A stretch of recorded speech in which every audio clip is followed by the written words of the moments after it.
पिछली क्लास में हमने कोलिजन पढ़ा और 1D हेड ऑन कोलिजन पे हमने तीनों केसेस देख लिए। तीनों कौन से नाम बताओगे? Sir elastic, inelastic, perfectly inelastic. हाँ, इलास्टिक, इनइलास्टिक और परफेक्टली इनइलास्टिक। और शायद आपको रिजल्ट्स भी याद हो चुके होंगे। अब कोलिजन जो प्रोसेस है उसमें क्या होता है, जैसे परफेक्टली इनइलास्टिक की मैं बात कर रहा था लास्ट में, अभी हम आएंगे थोड़ा डिस्कशन पे आएंगे, कुछ बातें और बता रहा हूं वो देखिए आप। एक था ये परफेक्टली इनइलास्टिक कोलिजन,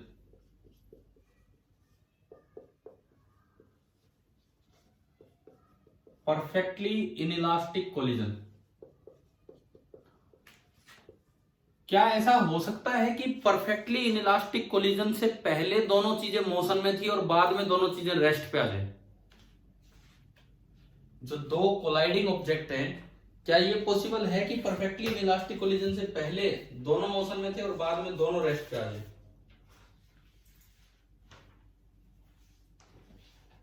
बताओ, जो सवाल पूछा है मैंने उसका जवाब दीजिए। No sir. देखो, सपोज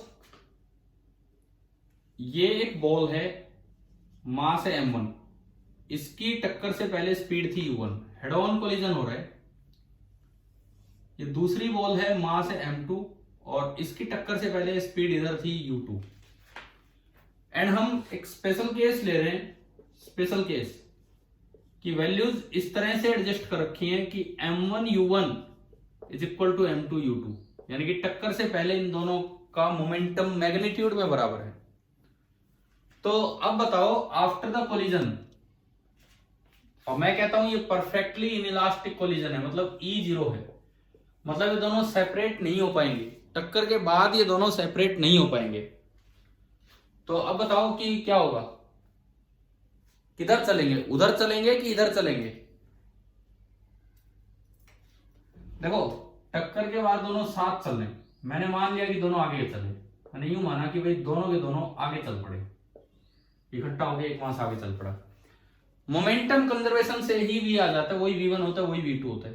तो आप अप्लाई करवाएं मोमेंटम कंजर्वेशन सिस्टम पे। हाँ जी, इनिशियल मोमेंटम बोलिए कितना होगा, बोलो यार, मैं लिखूं आगे ना, यही गलती है। प्लस बोले थे ना आप शायद, प्लस नहीं माइनस, क्योंकि डायरेक्शन अपोजिट है, वेक्टर क्वांटिटी है। इज इक्वल टू बाद में होगा m1 plus m2 into V. और ये देखो, ये दोनों क्वेश्चन में दिया है कि बराबर है, अगर ये दोनों वैल्यूज बराबर होंगी तो कैंसिल आउट हो गया, यहां से 0 आया, इट मींस v कितना आ गया, 0। तो मैंने ये पूछा कि क्या ऐसा पॉसिबल है कि परफेक्टली इनइलास्टिक कोलिजन के बाद दोनों चीजें रेस्ट पे आ जाएं? तो आप देखो, बिल्कुल पॉसिबल है ना। ये तब होगा जब दोनों का मोमेंटम बराबर हो पहले। और इस वक्त अगर मुझसे पूछा जाए लॉस इन काइनेटिक एनर्जी कितना हुआ, तो जितनी इनिशियल एनर्जी है half m1 u1 square plus half m2 u2 square, वही लॉस होगी, क्योंकि बाद में तो बची नहीं एनर्जी, बाद में तो एनर्जी है ही नहीं, v0 आ गया, इसका मतलब यही लॉस है, नहीं तो इसमें से हम वो घटाते। समझ में आया ना ये कि ये क्या प्रोसेस है? ठीक है। अब देखो, इससे बिल्कुल अपोजिट प्रोसेस, इससे बिल्कुल अपोजिट प्रोसेस होती है एक्सप्लोजन। यहां क्या हो रहा है, दो चीजें आके टकराई और रुक गई, रेस्ट पे होगी। एक बॉम्ब एक्सप्लोड करता है, पहले वो रखा रहता है, वो रेस्ट पे रहता है, और एक्सप्लोड होने से दो टुकड़े अपोजिट डायरेक्शन में जाएंगे। तो इससे जो बिल्कुल अपोजिट प्रोसेस है वो आपकी एक्सप्लोजन है, वो देखते हैं हम यहां पे। ठीक है, इसको हटा रहा हूं मैं, ये तो आ गया होगा आपको समझ में। मान लो आपको यूं दिया गया कि ये था बॉम्ब एट रेस्ट और ये एक्सप्लोड कर गया। दरअसल अब ये टॉपिक तो न्यूटन लॉ वाले पार्ट का है, हमने प्रिंसिपल ऑफ मोमेंटम कंजर्वेशन पढ़ा था वहां, है ना, उसमें करवाया होगा ये एक्सप्लोजन वगैरह। तो देखो, सपोज कीजिए इसका टोटल मास m था, लेकिन आफ्टर द एक्सप्लोजन दो टुकड़े हुए, एक m1 इधर चल पड़ा v1 स्पीड से और एक m2 इधर चल पड़ा v2 स्पीड से। एक M1 इधर चल पड़ा V1 स्पीड से और एक M2 उधर चल पड़ा V2 स्पीड से। तो आप यूं बताओ मोमेंटम कंजर्वेशन की यहां इक्वेशन क्या बनती है? भाई एक्सप्लोजन जब होता है तब भी बाहर से कोई फोर्स नहीं लगता, अपने आप एक्सप्लोजन होता है। इट मींस P इनिशियल कितना, ये रेस्ट पे था तो P इनिशियल कितना 0, रेस्ट पे था ना ये। इट मींस P फाइनल भी 0 होना चाहिए, और P फाइनल अगर 0 होगा by momentum conservation P final भी 0 होना चाहिए। और अगर P फाइनल 0 होगा तो जितना इसका मोमेंटम है उतना ही उसका मोमेंटम, यानी कि मैग्नीट्यूड वाइज M1 V1 बराबर M2 V2। तो बिल्कुल इसकी अपोजिट प्रोसेस मैंने यहां बना के दिखा दी है। आप बताओ कि आपको समझ में आया कि नहीं, क्या है ये? Yes sir.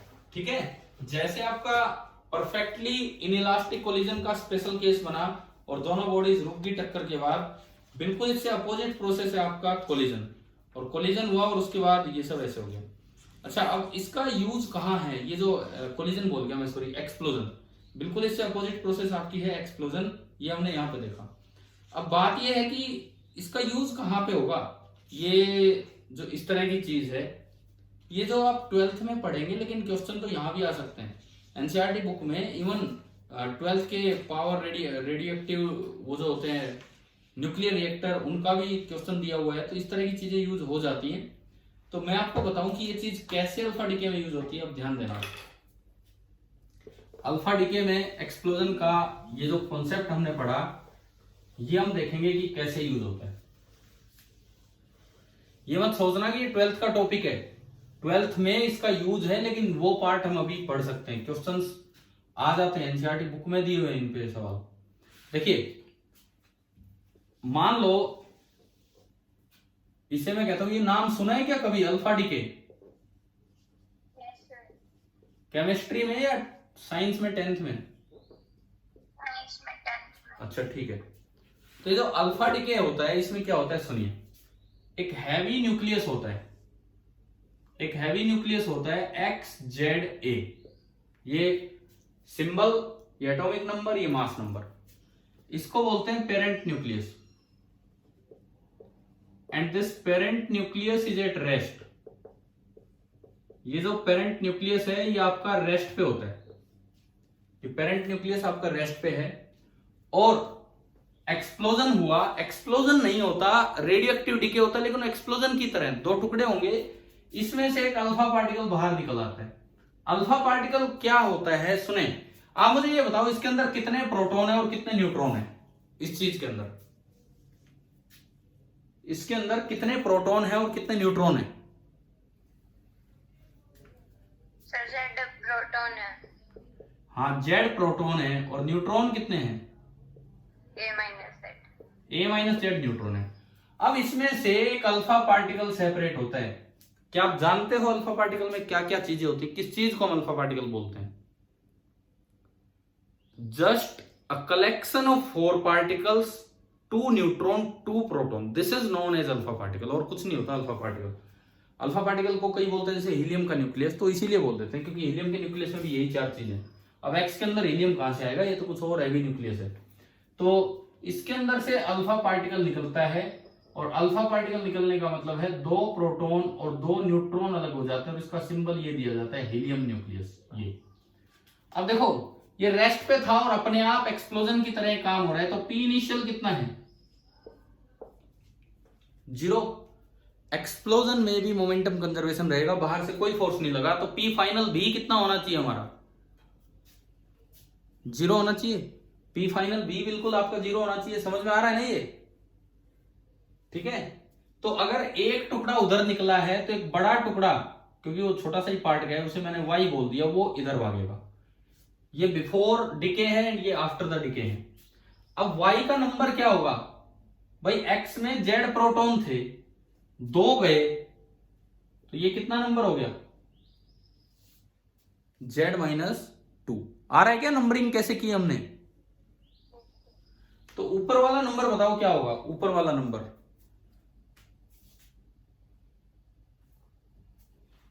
ऊपर वाला नंबर कितना होगा? बोलो भाई। A-4, सिंपली A-4, क्योंकि A का मतलब होता है total number of nucleons, total number of protons plus neutrons, और प्रोटॉन्स प्लस न्यूट्रॉन्स गिन के देखें तो 4 कम हुए हैं, तो इसमें टोटल 4 की कमी आई है। ठीक है, इसमें टोटल 4 की कमी आई है, तो ये बनता है A-4। इसको तो हम बोल देते हैं कि ये बना है अल्फा पार्टिकल, इसीलिए इस डीके को अल्फा डीके बोलते हैं। और ये जो बनता है इसको नाम दिया जाता है डॉटर न्यूक्लियस, लेकिन ये मोशन में होगा। ये पेरेंट न्यूक्लियस, ये अल्फा पार्टिकल, और इसको बोलते हैं डॉटर न्यूक्लियस, ये इसी की बच्ची है। ठीक है ना, डॉटर न्यूक्लियस है। क्या यहां तक आया समझ में अल्फा डीके में होना क्या है? ठीक है, अब सुनो, इसको भाई सन न्यूक्लियस मत लिखना कभी, कभी सोचो यार बच्ची बच्चा एक समान सन न्यूक्लियस ना, डॉटर न्यूक्लियस ही लिखना है इसको। ठीक है, अब सुनो अब बात यह है कि पहले ये रेस्ट पे था तो बाद में भी ये रेस्ट पे रहेगा। मान लीजिए अल्फा पार्टिकल चल रहा है with some speed v alpha, ये y पार्टिकल चल रहा है with some speed v y, इसका मास है m अल्फा और इसका मास है m y। तो बताओ मोमेंटम कंजर्वेशन की क्या इक्वेशन लगेगी? इसका मतलब हुआ कि P फाइनल भी 0 होगा, और P फाइनल 0 करना है तो जितना उसका मोमेंटम उतना इसका मोमेंटम, यानी कि m alpha into V alpha is equal to m y into V Y. समझ में आया भाई ये पॉइंट?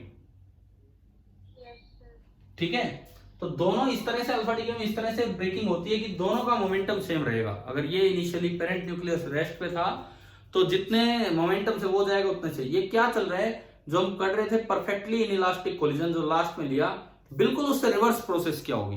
एक स्पेशल केस लिया और फिर उसका रिवर्स प्रोसेस। अच्छा, अब क्वेश्चन में कई बार काइनेटिक एनर्जी पूछी जाती है, तो सुने, एक बड़ा फेमस रिलेशन है जो 9th क्लास में भी बच्चे पढ़ लेते हैं, आसान सा रिलेशन है, रिलेशन बिटवीन काइनेटिक एनर्जी जिसका स्टैंडर्ड सिंबल होता है T एंड लीनियर मोमेंटम जिसका स्टैंडर्ड सिंबल होता है P।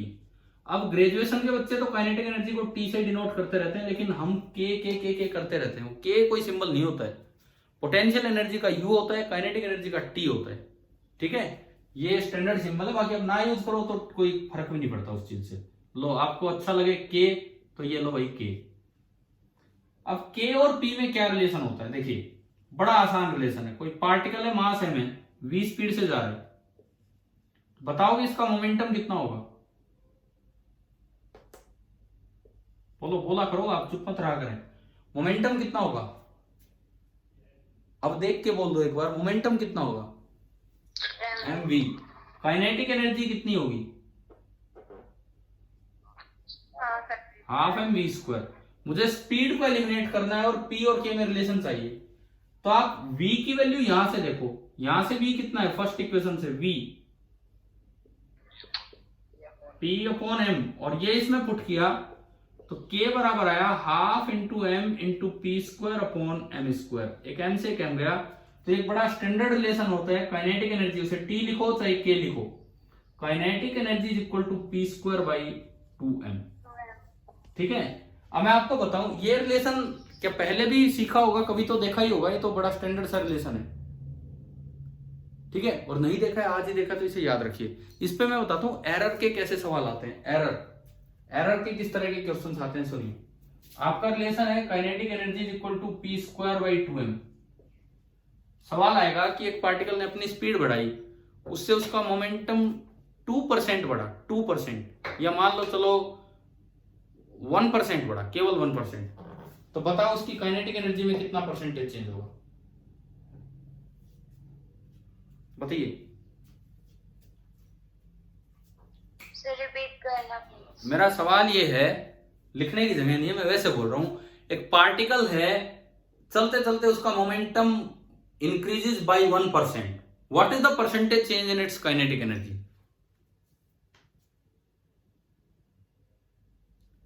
If its momentum increases by 1%, what is the percentage change in its kinetic energy? ऐसा है, ये सवाल एरर के हैं, लेकिन क्योंकि आपका इस बार सिलेबस वर्क एंड एनर्जी है, तो हो सकता है वर्क एनर्जी से रिलेट करके एरर का इस तरह का कोई सवाल पेपर में बना के दिया जाए। यहां भी दिया जा सकता है, एरर वाले चैप्टर में भी दिया जा सकता है। मेरा क्वेश्चन ये है कि if momentum increases by 1%, what is the percentage change in kinetic energy?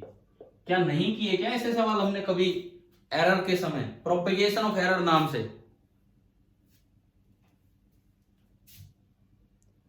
बताओ भाई।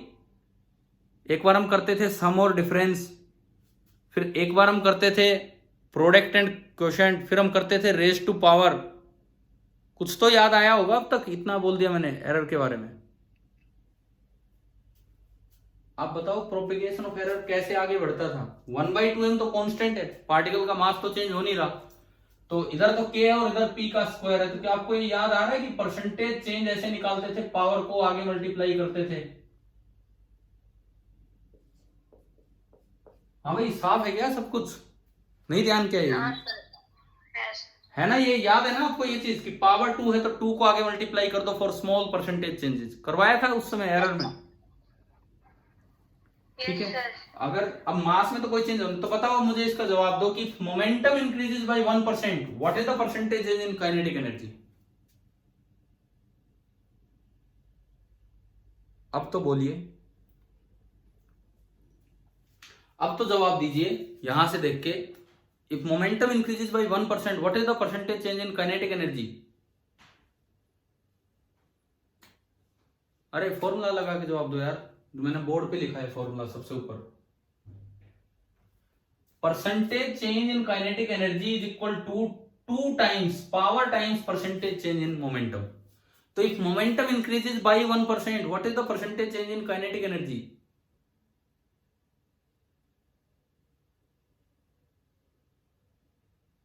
क्या हुआ, आप लोग बोल नहीं पा रहे हैं क्या? 2%, 1 इंटू 2 यानी कि 2%। अच्छा, मोमेंटम इंक्रीजेस बाई 1% का क्या मतलब है कि जितना था उसमें पहले का 1% और ऐड कर दो, जितना था उसमें ऐड कर दो, ठीक है। अब आप जवाब देते रहो। If momentum increases by 2%, what is the percentage change in kinetic energy? 4। If momentum increases by 5%, what is the percentage change in kinetic energy? Sir 6। है 5 पे पूछा मैंने। If momentum increases by 5%, 5%, what is the percentage change in kinetic energy? कितना? 10%। अगला सवाल, if momentum increases by 10%, what is the percentage change in kinetic energy?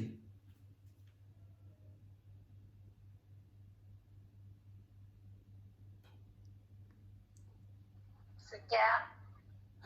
If momentum increases by 10%, what is the percentage change in kinetic energy?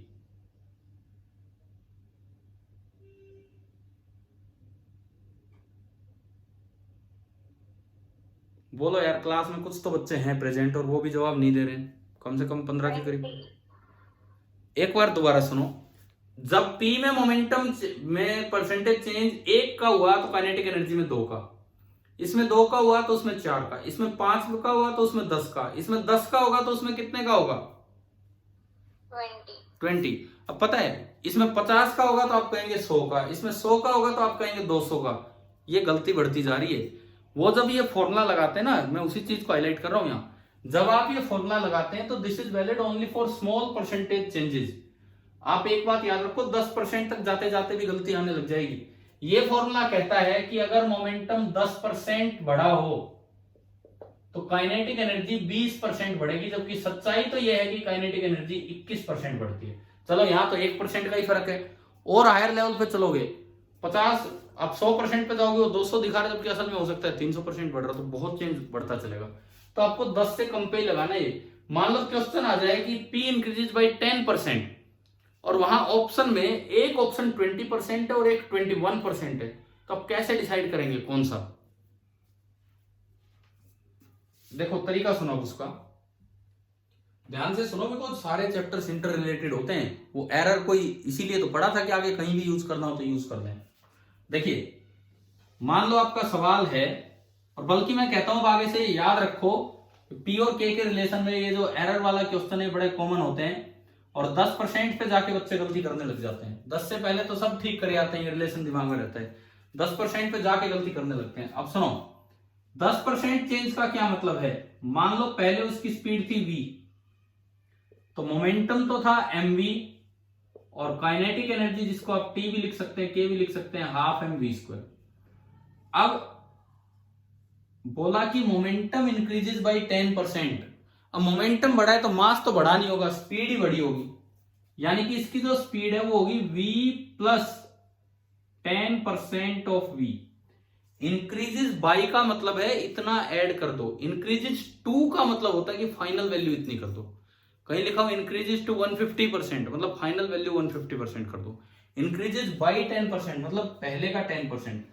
तो ये देखो ये कितना है, v plus v by 10, कितनी आ गई स्पीड? 11v by 10। तो momentum हो गया 11mv बाई 10। अब अगर मैं काइनेटिक एनर्जी लिखाऊं k dash half m velocity का स्क्वायर, 11v बाई 10 है, वेलोसिटी का स्क्वायर, तो 11v बाई 10 का स्क्वायर। अब देखिए परसेंटेज चेंज कैसे निकाला जाता है। परसेंटेज चेंज का मतलब होता है change upon initial value into 100। Change k dash minus k upon k और इंटू 100। तो ये आया k dash by k minus 1, मैंने अलग अलग कर दिया, इंटू 100। क्या ये स्टेप आ रहा है यहां तक समझ में? k dash by k minus 1 into 100, ठीक है। अब k डैश बाई k यहां से निकाल लो। जब आप k डैश बाई k करोगे तो हाफ m से हाफ m कैंसिल, और v² से v² भी कैंसिल, तो k डैश बाई k बचेगा 11 बाई 10 का स्क्वायर। 11 बाई 10 का स्क्वायर होता है 121 बाई 100। तो ये बचा 121 बाई 100 माइनस 1, कितना आया बताओ? 121 बाई 100 माइनस 1 भाई 21 बाई 100 और इंटू 100, 100 से 100 कैंसिल हो गया। तो आप देखो कितना परसेंटेज चेंज आया, 21%। हाँ, जबकि वो अप्रोक्सीमेट फॉर्मूला देता है 20%। तो 10% के बाद गलतियां स्टार्ट हो जाती हैं, तो स्मॉल परसेंटेज चेंज के लिए वो लगाना है। और याद रखो ये मोमेंट वाला रिलेशन याद कर लो, 10% पे जाके तो 21% का चेंज हो जाता है, ना कि 20 का। ऐसे अगर देखो, अगर मान लो लिखा होता कि मोमेंटम इंक्रीजेज बाय 100%, तो ये फॉर्मूला तो क्या आंसर देता है काइनेटिक में? 200। लेकिन वैसे देखो, मोमेंटम इंक्रीजेज बाय 100% मतलब स्पीड 100% बढ़ी, 100% मतलब जितनी थी उतनी और बढ़ गई। तो v प्लस v, यानी कि जो नई स्पीड होगी, नई स्पीड वो कितनी होगी? 2v। तो जो नई काइनेटिक एनर्जी होगी वो होगी 2v का स्क्वायर। फिर दोबारा आपने यही काम किया, यही काम, k डैश बाई k यहां से देख के बताओ कितना आ रहा है k dash by k? 4 minus 1 3, यानी कि ये फॉर्मूला तो कह रहा है 300% का चेंज है, जबकि वो अप्रोक्सीमेट फॉर्मूला बहुत गलत आंसर दे रहा है, वो तो 200% ही बता रहा था। तो आपको समझ में आ गया? ये जो एरर वाला काम थोड़ा सा देर मैंने डिस्कस किया, ये कहता है कि बस इनको स्मॉल परसेंटेज चेंजेस के लिए ही आपको ये वाले फॉर्मूले लगा लेने हैं, नहीं तो नहीं लगाने। हाँ भाई, क्लियर हो गया ना ये? ठीक है। और अब इसमें ये जो मैं अल्फा डीके वाले पे मैं लौट के आता हूं, ये अल्फा डीके टाइप या इस तरह के एक्सप्लोजन टाइप हम कोलिजन को ही पढ़ रहे थे, लेकिन कोलिजन में एक स्पेशल केस पढ़ा कि जो परफेक्टली इनइलास्टिक कोलिजन है उसमें अगर M1U1 बराबर M2U2 हो तो टक्कर के बाद वो दोनों चिपक जाएंगे। और उसका अपोजिट केस, रिवर्स केस, कि अगर बॉम्ब एक्सप्लोड करे तो इस तरह से पार्टिकल जाएंगे कि M1V1 बराबर M2V2 होगा। अब देखो, ये आपका अल्फा डीके हुआ। अल्फा डीके के दौरान एक एनर्जी रिलीज होती है जिसे बोलते हैं कैपिटल Q से डिनोट करते हैं, और उसको बोलते हैं डिसइंटीग्रेशन एनर्जी। अल्फा डीके के दौरान एक एनर्जी रिलीज होती है जिसको बोलते हैं डिसइंटीग्रेशन एनर्जी, और वो एनर्जी इन दोनों प्रोडक्ट्स के काइनेटिक एनर्जी के रूप में होती है। काइनेटिक एनर्जी ऑफ Y, आपकी वॉइस ब्रेक हो रही है।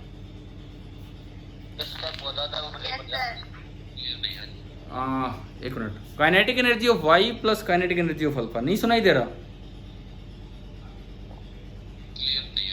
एक मिनट नेटवर्क चेंज करता हूँ।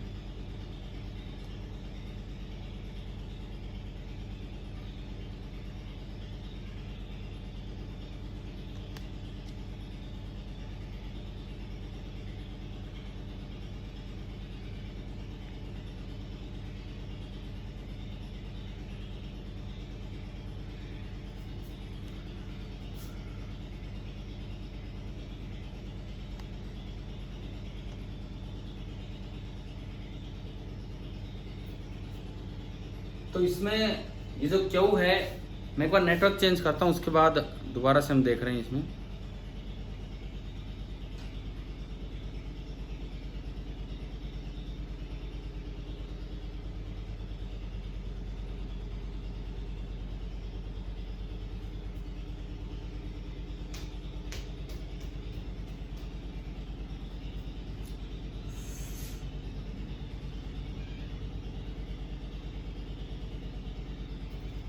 ये जो डिसइंटीग्रेशन एनर्जी है, ये दोनों प्रोडक्ट्स की काइनेटिक एनर्जी के रूप में आती है।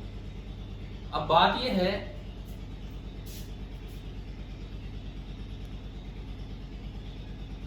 अब सुनो, अब आवाज थोड़ी क्लियर है पहले से? Yes sir. ठीक है, मैंने नेटवर्क चेंज किया, दूसरे नेटवर्क से ज्वाइन किया अभी। Yes sir. देखिए, पहले BSNL नेटवर्क था, अब दूसरा नेटवर्क है। देखो, तो इसमें क्या होता है कि मैं अल्फा डीके पे था, इसे बस फिनिशिंग स्टेज पे हम पहुंच रहे हैं कि जब ये डीके होता है तो दोनों अलग अलग डायरेक्शंस में गए। क्या दोनों का मोमेंटम मैग्नीट्यूड वाइज सेम होता है कि अलग होता है? बताओ, जवाब दो। इन दोनों प्रोडक्ट्स का, अल्फा पार्टिकल और डॉटर न्यूक्लियस, इन दोनों का जो मोमेंटम है वो सेम है मैग्नीट्यूड वाइज की अलग अलग है? डीके के बाद सेम है। सेम है। अब बात आती है कि क्या उनकी काइनेटिक एनर्जी भी सेम होगी या अलग अलग होगी डीके के बाद? काइनेटिक एनर्जी कैसे निकलती है मोमेंटम से? भाई, kinetic energy of y this will be equal to p square upon 2 times mass of y। अभी पढ़ा ना हमने relation. Kinetic energy of alpha this is equal to p square upon mass of alpha, 2 times mass of alpha. p same ले लिया क्योंकि आपने अभी बताया भाई momentum conservation, final momentum zero करने के लिए जितना इसका मोमेंटम होगा उतना ही उसका मोमेंटम होना होगा। ठीक है, अब अगर आप इनका रेशियो लेते हैं, kinetic energy of y upon kinetic energy of alpha, देखो p स्क्वायर बाई 2 से p स्क्वायर बाई 2 कैंसिल हो गया, क्या आया? m alpha upon m Y. भाई, एक बहुत अच्छा टॉपिक है रेडियो एक्टिव डिके, 12th का एक बड़ा अच्छा टॉपिक है। लेकिन आप ये सारी चीजें, इसमें ये कैसे हुआ क्या हुआ वो सब हम 12th में देख रहे होंगे, लेकिन इसकी जो मैकेनिक्स है वो हम यही देख रहे हैं, क्योंकि इनकी मैकेनिक्स पे क्वेश्चंस बन के आ जाते हैं, तो इनकी मैकेनिक्स हम यही देख रहे हैं। तो अब देखो, जब डीके होता है, जब अल्फा डीके होता है या कोई पार्टिकल एक्सप्लोड करता है, तो उसके जो दो पार्ट्स होते हैं, दोनों का मोमेंटम सेम होगा कि डिफरेंट होगा? सेम। लेकिन दोनों की काइनेटिक एनर्जी डिफरेंट होगी अगर दोनों का मास अलग है तो।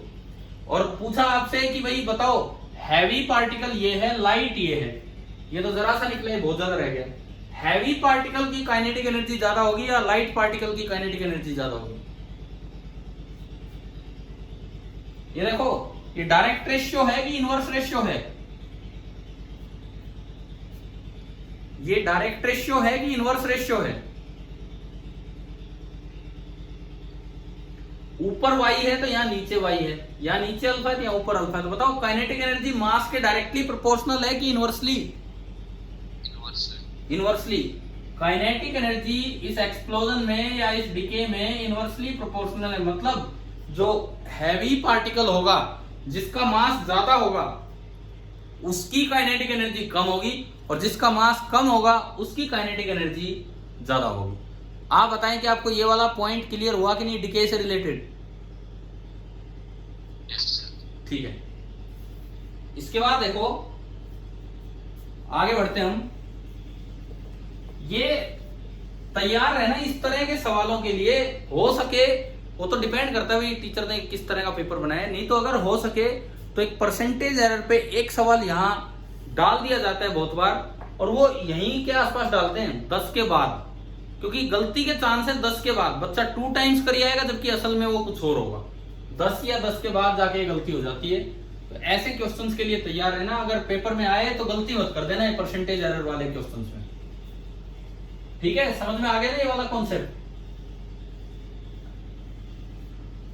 ठीक है, अब सुनो कुछ, क्योंकि ये लास्ट 2 डेज है, उसके बाद आपका पेपर है वो मंडे वाला। मंडे को ही है ना शायद, इस बार तो है मंडे को आपका पेपर। इस तरह की नोटिस है। Yes, sir. तो हमारे पास आज का दिन और कल का दिन है, संडे आप फ्री रहोगे अपनी तैयारी के लिए।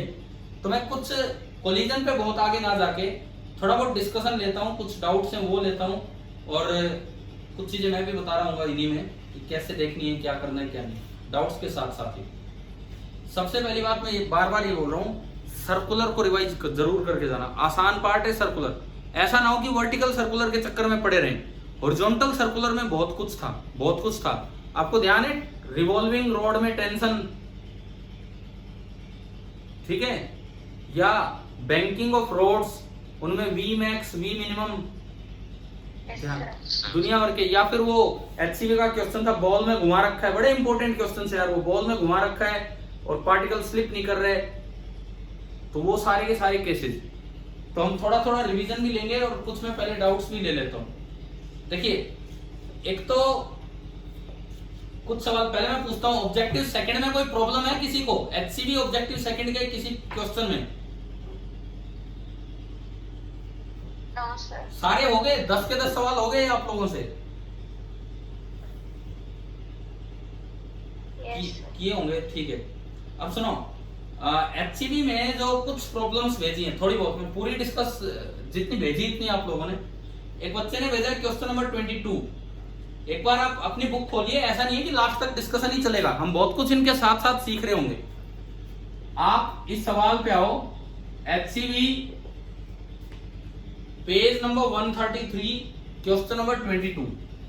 एक बार इस क्वेश्चन पे आइए, पेज नंबर 133, क्वेश्चन नंबर 22। इस क्वेश्चन पे हम आते हैं। देखिए, the 200 metre freestyle women's swimming gold medal. हाँ जी भाई, हर्षित आपका डाउट था ना ये शायद,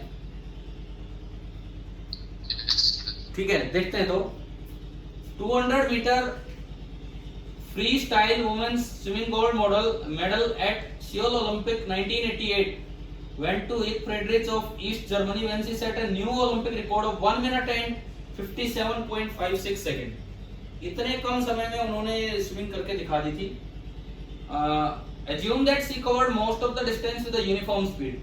ये कह रहा है कि मान लो उसकी स्पीड यूनिफॉर्म थी and had to exert 460 watt to maintain her speed, और अपनी स्पीड को मेंटेन करने के लिए उसे इतनी पावर खर्च करनी पड़ रही थी, केवल स्पीड को मेंटेन करने के लिए इतनी पावर खर्च करनी पड़ी, और भी प्रोसेसेस चल रही होंगी बॉडी की। मैंने एक दिन वो क्लाइंबिंग वाला एक क्वेश्चन करवाया था, आपको बताया था हम जो इन क्वेश्चंस में पावर देते हैं वो केवल उस प्रोसेस के लिए लेते हैं। मैंने कहा था इसके अलावा इनहेल एक्सहेल दुनिया भर की प्रोसेसेस होती हैं जिनमें पावर यूज होती रहती है, है ना, तो वो सब कंसीडर नहीं करना है।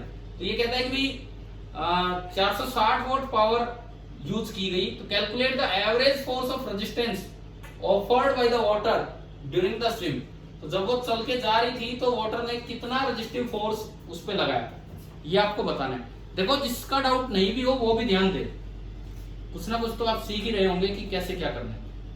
अब ये लिखता है कि यूनिफॉर्म स्पीड से जा रहे हैं और एवरेज पावर दी है 460 वोल्ट, जो उसकी बॉडी की एवरेज पावर यूज हुई है दैट इज 460 वोल्ट। देखो, वो स्विमिंग कर रही है, तो जो उसको फोर्स लगाना पड़ रहा है केवल वाटर के फोर्स को, रेजिस्टेंस फोर्स को ओवरकम करने के लिए लगाना पड़ रहा है, केवल वाटर के रेजिस्टिव फोर्स को। अच्छा, ये दिया गया है कि उसकी स्पीड कांस्टेंट है, उसकी स्पीड कांस्टेंट है, तो इसका मतलब उसकी एक्सेलरेशन कितनी है? 0, यानी कि जितना वाटर ने उस पर रेजिस्टिव फोर्स लगा रखा उतना ही उसने वाटर पे लगा रखा था, जितना वाटर ने उस पर रेजिस्टिव फोर्स लगा रखा उतना ही उसने लगा रखा था, तभी जाके नेट एक्सेलरेशन ये 0 बन पा रही है। अच्छा, अब इसमें देखो, एवरेज पावर दी है आपको 460 वोल्ट और टाइम भी दिया है। टाइम कितना दे रखा है इस सवाल में? कौन सा है? Question number 22। टाइम दिया है 1 मिनट और 57.56 सेकेंड। तो देखो, जो टाइम लगा delta T 1 minute plus 57.56 second. अब 1 मिनट का मतलब है 60 सेकेंड, 60 और 60 120, 3 कम 117.56 सेकेंड का समय लग गया। और इतनी पावर का मतलब ही होता है energy per unit time. Power का मतलब सिंपली ये होता है एनर्जी पर यूनिट टाइम। तो बताओ, उस बॉडी ने, उस स्विमर ने कितनी, उस वुमन ने कितनी एनर्जी अपनी खर्च कर दी? कितनी एनर्जी उसने खर्च कर दी होगी ये सब काम करने के लिए, that will be equal to average power into time taken. क्योंकि पावर क्या होता है, एनर्जी अपॉन टाइम। पावर होती है एनर्जी अपॉन टाइम, तो यहां से एनर्जी निकलेगी पावर इनटू टाइम। इतनी एनर्जी उसकी लगी, मतलब उसको इतना वर्क करना पड़ा, इतना उसको वर्क करना पड़ा। अब इसमें पूछा क्या है, केवल फोर्स पूछा है, तो कांस्टेंट फोर्स लगा के जा रही है क्योंकि कांस्टेंट स्पीड से जा रही है। डिस्प्लेसमेंट कितना हुआ दिया है सवाल में,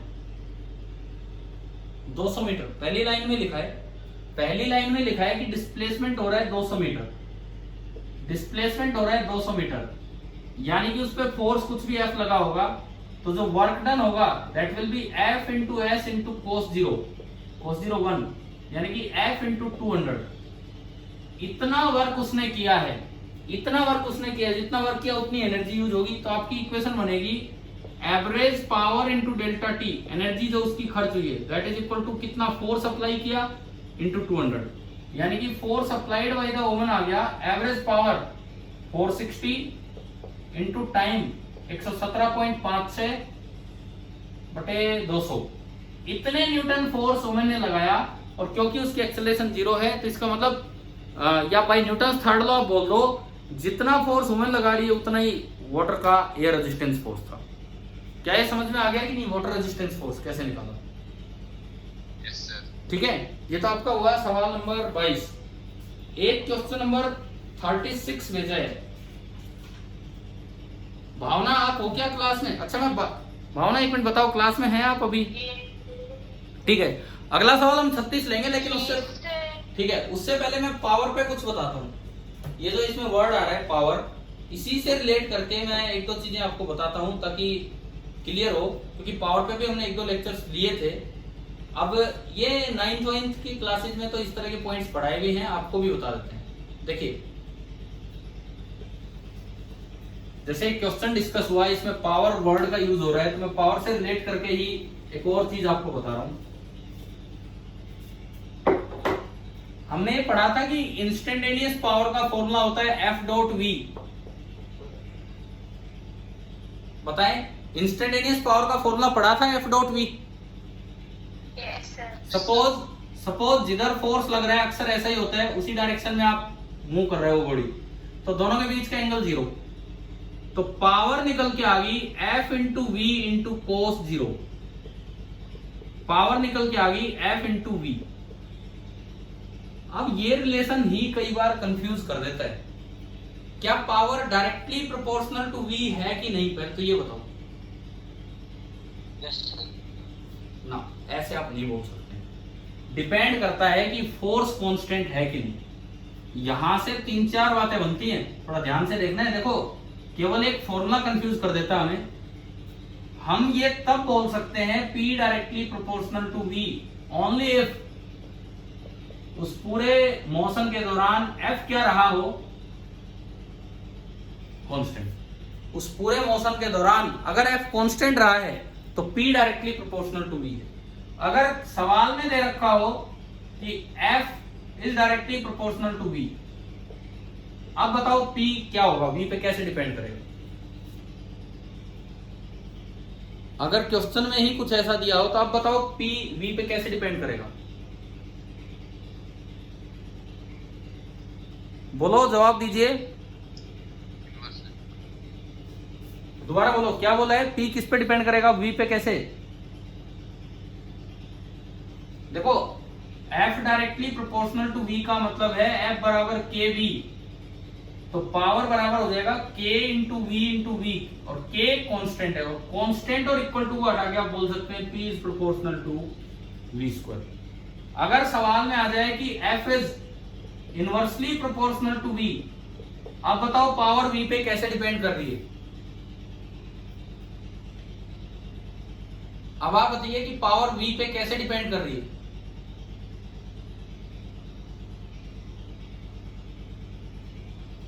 बोलो भाई, जवाब दो।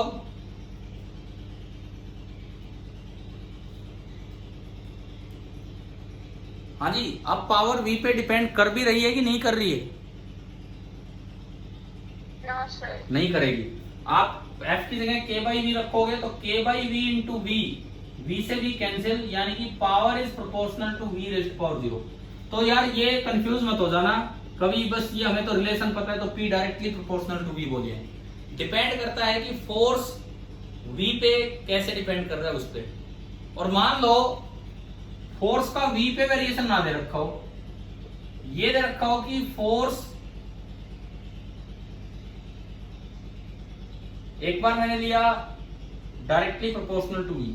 अच्छा f कांस्टेंट है, उस चीज में भी हम चलते हैं, उसमें भी एक बार दोबारा से चलते हैं। f कांस्टेंट है, पावर है f इंटू v। अब देखिए अगर f कांस्टेंट है, अगर f कांस्टेंट है तो एक्सेलरेशन होगा कि नहीं होगा उसमें? अगर f कांस्टेंट है तो एक्सेलरेशन होगा कि नहीं होगा बताओ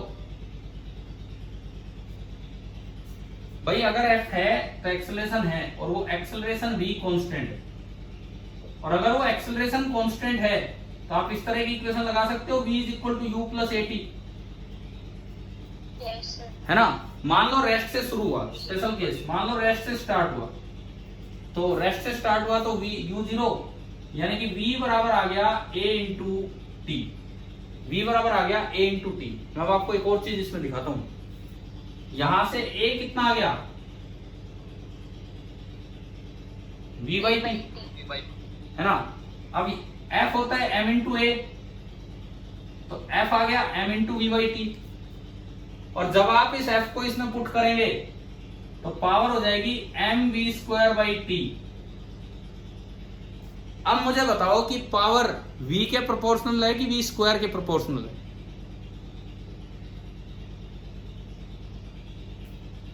बताओ भाई। फिर अभी तो आपने थोड़ी देर पहले तो ये लिखवाया था कि अगर कांस्टेंट है फोर्स तो p प्रोपोर्शनल टू v। नीचे मैंने बनाया f कांस्टेंट है तो बोल रहे हो कि p proportional to v square. दोनों बातें तो एक साथ सही नहीं हो सकती, दोनों की दोनों चीजें तो एक साथ सही हो ही नहीं सकती। देखो एक बच्चे ने सवाल नंबर 22 पूछ लिया, पावर का जिक्र हो गया तो हम उस पर इतना कुछ डिस्कशन कर रहे हैं। ये फायदा होता है डिस्कशन का, ना केवल उस क्वेश्चन पे, उससे रिलेटेड और जो भी चीजें हैं, जो पॉइंट्स हैं, ये बातें अक्सर 9th वाले बच्चों को हम सिखाते रहते हैं वहां पे, क्योंकि एनटीएससी और उनमें इस तरह के बड़े सवाल आते हैं। बट पता तो आपको भी तो होना चाहिए ढंग से ये चीजें। और मुझे आपकी जो जवाब मिल रहे हैं ना, उससे देख के ये लग रहा है कि हम आज तक भी प्रोपोर्शनल किसके है किसके नहीं है वो क्लियर नहीं कर पा रहे ढंग से। अब आप मुझे इस सवाल का जवाब दे दो कि अगर फोर्स कांस्टेंट है तो P प्रोपोर्शनल टू V होगा या P directly proportional to V square होगा?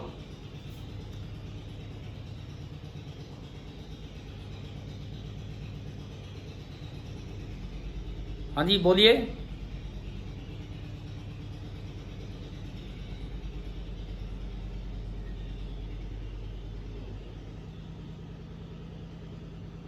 भाई सवाल तो क्लियर हो गया ना आपको, क्या पूछा हमने? देखो ध्यान से सुनो, ऐसे कंफ्यूज होकर थोड़ी बैठना है, जवाब देना है।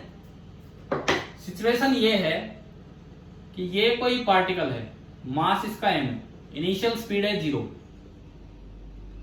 t बराबर 0 पे यहां से स्टार्ट हुआ और यहां आते आते इसने स्पीड गेन कर ली दी, और इस पे फोर्स लगता रहा कांस्टेंट, इस पे कांस्टेंट फोर्स लगता रहा, तो जो इसको पावर मिल रही है वो डायरेक्टली प्रोपोर्शनल टू v है या directly proportional to v square है? कौन सा जवाब सही होगा?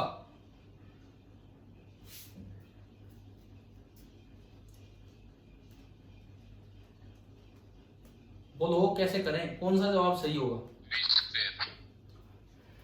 देखो अगर कोई बच्चा यहां से शुरू कर रहा है, पावर है f into V, f constant और इक्वल टू हटा के प्रोपोर्शनल बनता है, तो हमें लगता है कि p is proportional to v। लेकिन अगर मैंने जो आगे करके दिखाया, जब f कांस्टेंट है तो इसका मतलब एक्सेलरेशन भी कांस्टेंट होगा, और जब एक्सेलरेशन कांस्टेंट है तो v आप लिख सकते हो u प्लस ए टी। तो यहां से a आ गया v बाई टी, यहां से a आ गया v by T, a v by T तो f बराबर m है, तो m v बाई टी। और जब आपने, मैं दोबारा रिपीट कर रहा हूं ये काम, और जब आपने p बराबर एफ वी में रखा तो पावर आ गई m by T square into V square, M V square by T square. इसको देख के लगता है कि पावर डायरेक्टली प्रोपोर्शनल है वी स्क्वायर। अब बता दो भाई, फाइनली बताओ, फिर मैं बताता हूं P directly proportional to V होगा या P directly proportional to V square होगा।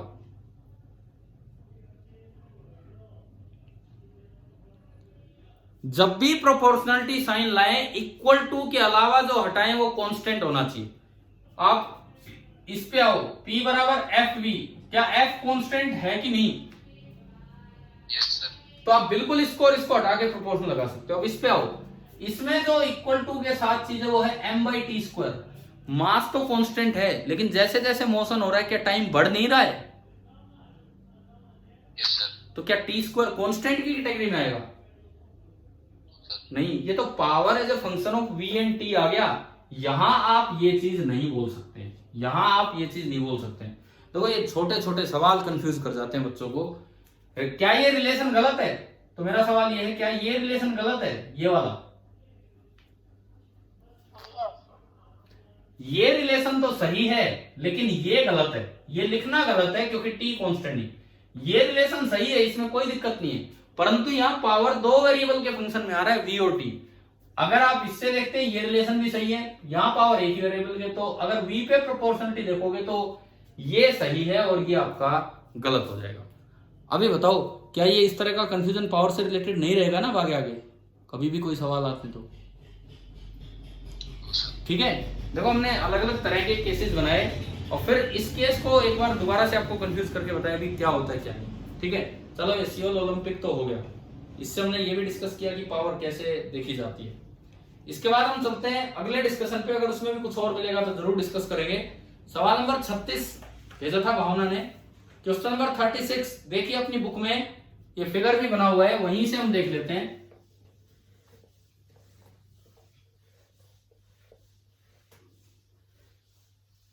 Question number 36। अब आपको यह समझ में आना चाहिए, डिस्कशन खाली उस बच्चे की प्रॉब्लम नहीं, सबके लिए फायदा है। Question number 36, page number 134, page number 134। देखो ये लिखता है, figure shows a particle sliding on a frictionless track which terminates in a straight horizontal section। Voice clear नहीं है sir. सर आराम से बोलो, वॉइस क्लियर किया जाता है। भाई लो मैं बिल्कुल धीरे बोल देता हूं, अब अगर सुन जाए तो। देखिए ये आपका डायग्राम है, ये ऑब्जेक्ट है 1 मीटर ऊपर, शुरू में ऑब्जेक्ट 1 मीटर ऊपर है, उसके बाद ये ऑब्जेक्ट यहां आ गया स्लिप करते करते और स्मूथ सरफेस है 0.5 मीटर नीचे। क्या अभी आवाज आ रही है समझ में? Yes, sir.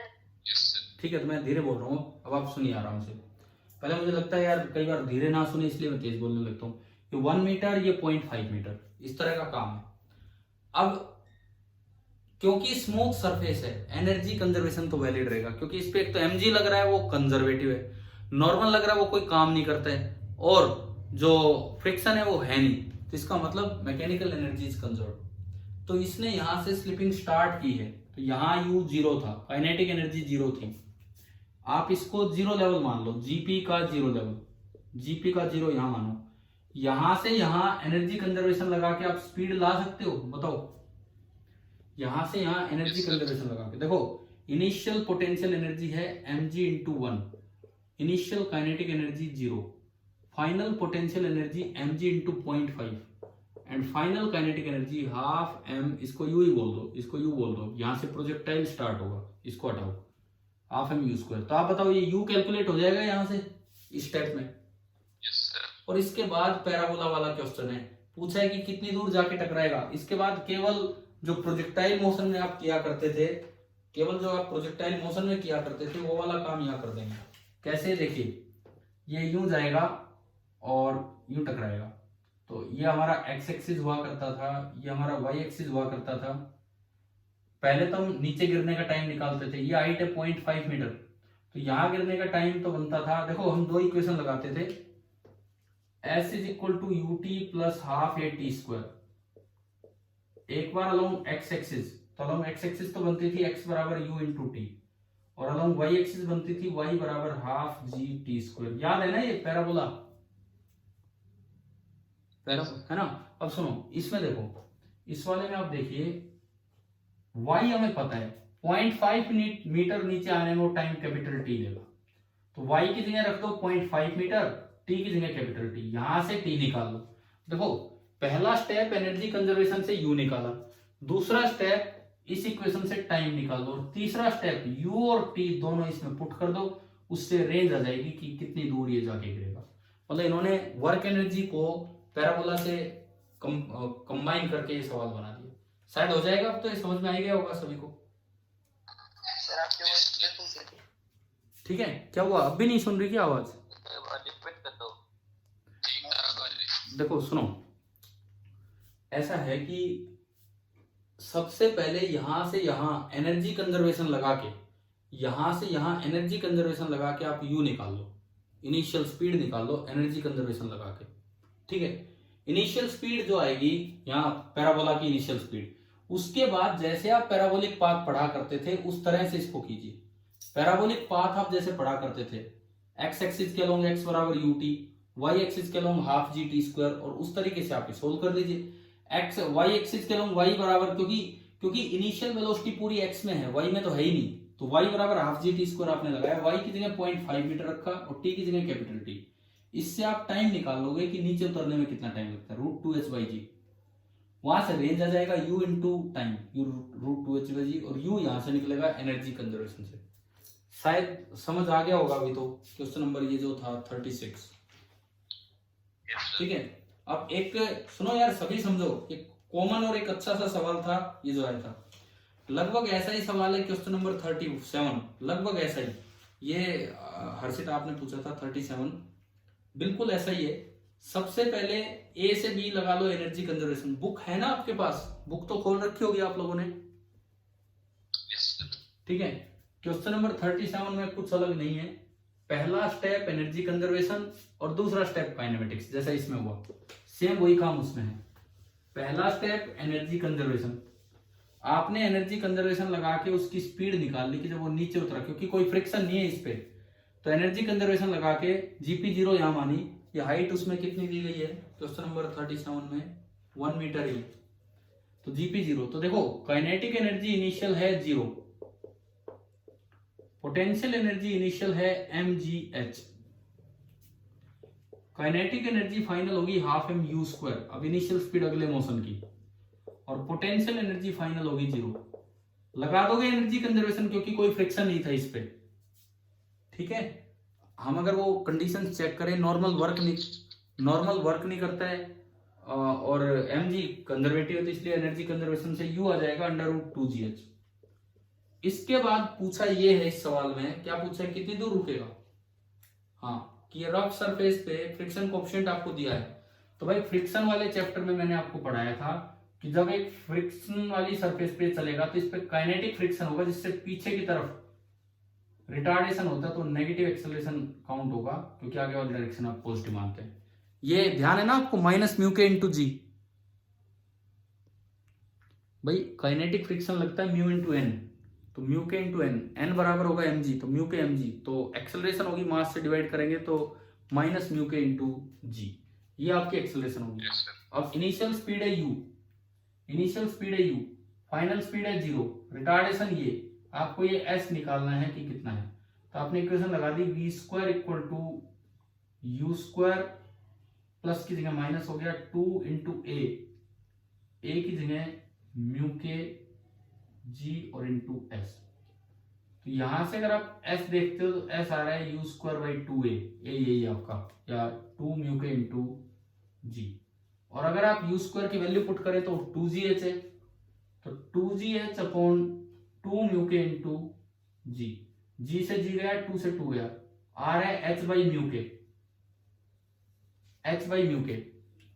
इस सवाल में आपको h कितना दिया गया है क्वेश्चन नंबर 37 में 1, और μk कितना दे रखा है 0.2, μk 0.2 है, 1/0.2 10/2, आप डायरेक्ट आंसर मैच कर सकते हो अपना, 10/2 5 आ रहा है। वही देखो पिछला सवाल और ये सवाल बिल्कुल सेम था, पहले एनर्जी कंजर्वेशन से इनिशियल स्पीड निकलवाई और उसके बाद काइनेमेटिक्स, उसके बाद यहां भी काइनेमेटिक्स और उसके बाद वहां भी पैराबोला वाली काइनेमेटिक्स। क्या ये दोनों सवाल आ गए हैं समझ में? हाँ जी, ठीक है ना। इसके बाद एक सवाल 51 भेजा था, है ना भाई भावना, आपने भेजा था 51। ठीक है, 51 देख लो। और बिल्कुल एंड में जब मैंने क्लास स्टार्ट की, हर्ष हर्ष है अभी क्लास में?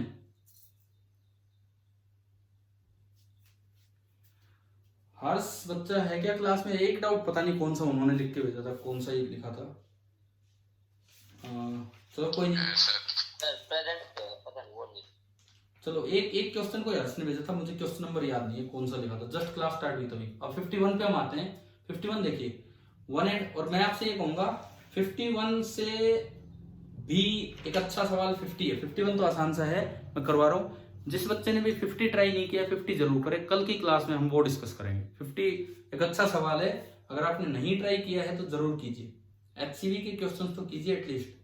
51 देखिए, सवाल नंबर 51। इसके बाद फिर मैं आपको कुछ रिवीजन करवाऊंगा, ये तो आपके डाउट्स थे। क्वेश्चन नंबर 51 पेज नंबर 136, ये लास्ट क्वेश्चन ले रहे हैं। क्या लिखता है इसमें कि one end of A spring of natural length h, देखो ये ऊपर एक पॉइंट है, ये नीचे एक रोड है और इनके बीच की दूरी है h, और स्प्रिंग की नेचुरल लेंथ भी h ही दी है आपको। और ये कहता है इसका एक एंड तो यहां फिक्स है और दूसरा एंड इस तरह से हो रहा है, इस रिंग के साथ बन रहा है, और ये h के साथ ये एंगल है 37 डिग्री। अच्छा ये h है तो इसमें कुछ एक्सटेंशन है, एक्सटेंशन अगर x है तो मैं इसकी लेंथ को h प्लस x बोल सकता हूं भाई, इसकी नेचुरल लेंथ h है तो एक्सटेंशन h प्लस x। तो इस ट्रायंगल में आप cos 37 डिग्री लगाएंगे, cos 37 कितना होगा, h upon h plus x। cos 37 होता कितना है, cos 37 कितना होता बताओ, बोलो भाई यार, इतनी इतनी देर लगा देते। 4/5। cos 37 आपका होता है 4/5, तो इससे आपका x निकल जाएगा। ठीक है, यहां आपने रखा 4/5, तो 4/5 is equal to h upon h plus x, cross multiply किया 4h plus 4x is equal to 5h। 5h में घटेगा h बचेगा, तो x आ गया h/4। लो जी, मेरे को एक्सटेंशन पता लग गया। अब सवाल पे आते हैं कि क्वेश्चन में क्या कहता है। स्मूथ है, बिल्कुल स्मूथ है रिंग, तो स्मूथ होते ही यार हमारा काम खत्म हो जाता है, नॉर्मल वर्क करेगा नहीं, स्प्रिंग फोर्स कंजर्वेटिव फोर्स है, नॉर्मल वर्क करेगा नहीं, स्प्रिंग फोर्स कंजर्वेटिव फोर्स है, और जो रोड है वो स्मूथ है, तो फ्रिक्शन नाम की चीज नहीं है, तो एनर्जी कंजर्वेशन आप यहां अप्लाई कर सकते हैं। ठीक है, आप यहाँ एनर्जी कंजर्वेशन अप्लाई कर सकते हैं। तो पूछा है कि इसको रेस्ट से रिलीज किया, तो स्पीड ऑफ द रिंग बताओ जब स्प्रिंग वर्टिकल हो जाएगी, स्प्रिंग अपने आप खींच लाएगी, थोड़ी देर में ये ऐसे हो जानी है और इसकी लेंथ हो जानी है h, तो इसकी स्पीड बतानी। क्या मैं इस सिस्टम पे एनर्जी कंजर्वेशन लगा सकता हूं कि नहीं, मैकेनिकल एनर्जी कंजर्वेशन। देखो रिंग पे कौन कौन से फोर्स लग रहे हैं, स्प्रिंग फोर्स, वो कैसा फोर्स है, कंजर्वेटिव, समझ रहे हो, उसकी वजह से कोई दिक्कत ही नहीं है, वो सिस्टम का इंटरनल हो जाएगा, स्प्रिंग फोर्स कंजर्वेटिव। दूसरी बात नॉर्मल, वो कभी वर्क करता नहीं है। तीसरी बात फ्रिक्शन, वो है नहीं, स्मूथ है, तो और कोई चीज ही नहीं बचती। तो बताओ मैकेनिकल एनर्जी कंजर्वेशन वैलिड है कि नहीं इस सिस्टम में? Yes sir. ठीक है, अब इनिशियली रिलीज किया तो kinetic energy initially 0, EP initial, spring की जो ईपी इनिशियल थी वो थी हाफ k इंटू एक्स का स्क्वायर, x आपका है h/4, ये हमने ज्योमेट्री से निकाला। फाइनली काइनेटिक एनर्जी जो बनेगी that will be equal to half mv square, और पोटेंशियल एनर्जी फाइनल बता दो आप कितनी है, E P final, E P final. Final जो सिचुएशन आपको दिखाई गई है उसमें आप बताओगे कि कितना एंगल ना सॉरी कितनी एक्सटेंशन है, x है ना, x कितनी है एक्सटेंशन, x ही तो पूछ रहा हूं कितनी है वहां पे। जो फाइनल सिचुएशन दिखाई गई है उसमें एक्सटेंशन कितनी है बताएंगे आप?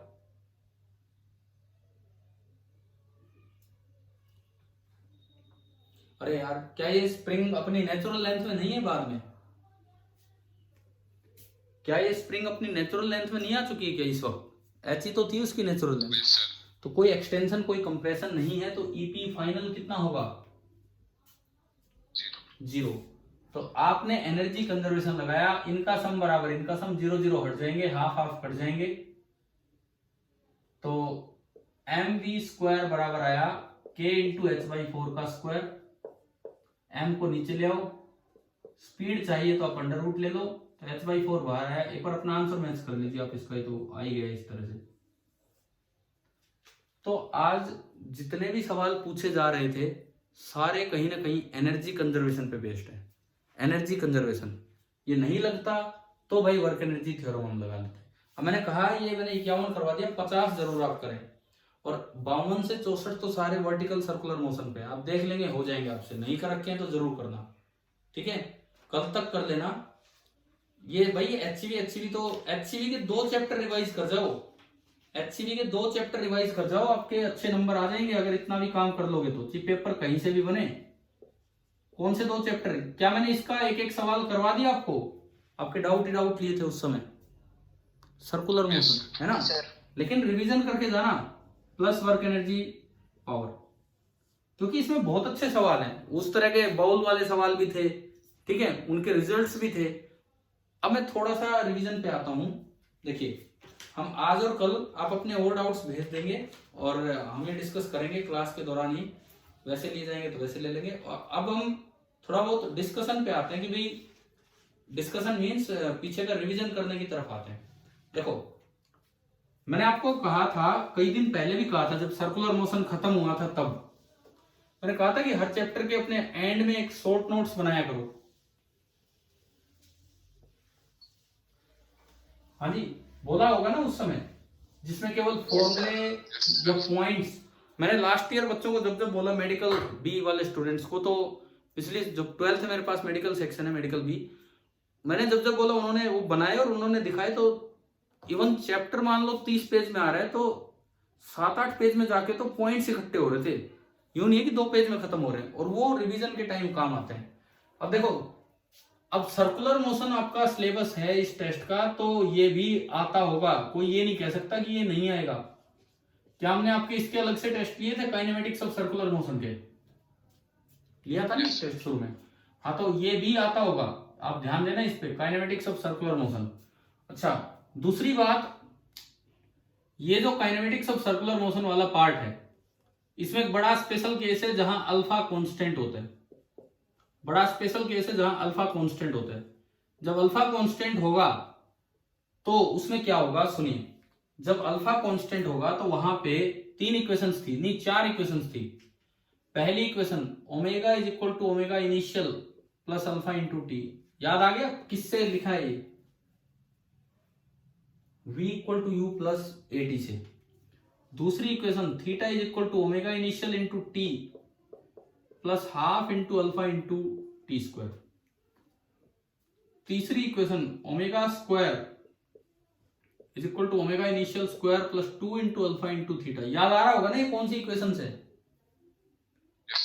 चौथी जरूरी इक्वेशन, अगर अल्फा ना पता हो तो ये इक्वेशन हमारे पास लग जाती है, omega initial plus omega final divided by 2 into T. ये 4 इक्वेशंस है, और कई बार इन चारों इक्वेशंस में जहां भी थीटा यूज हो रहा हो या थीटा पूछा हो, तो थीटा आपको पुट करना होता है इन रेडियन।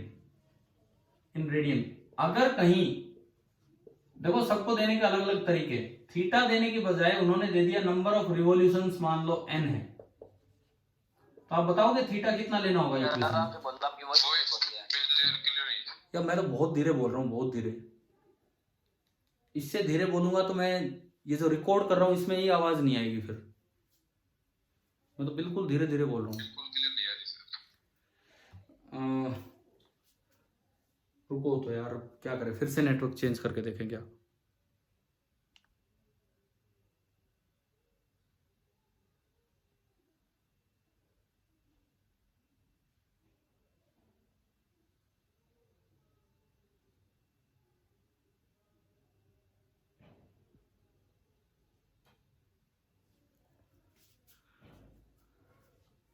अब देखो इसमें ये जो थीटा होगा, अगर नंबर ऑफ रिवॉल्यूशंस n है, इतने रिवॉल्यूशन, तो आप बताओगे थीटा कितना रेडियन होगा, कैसे लिखें?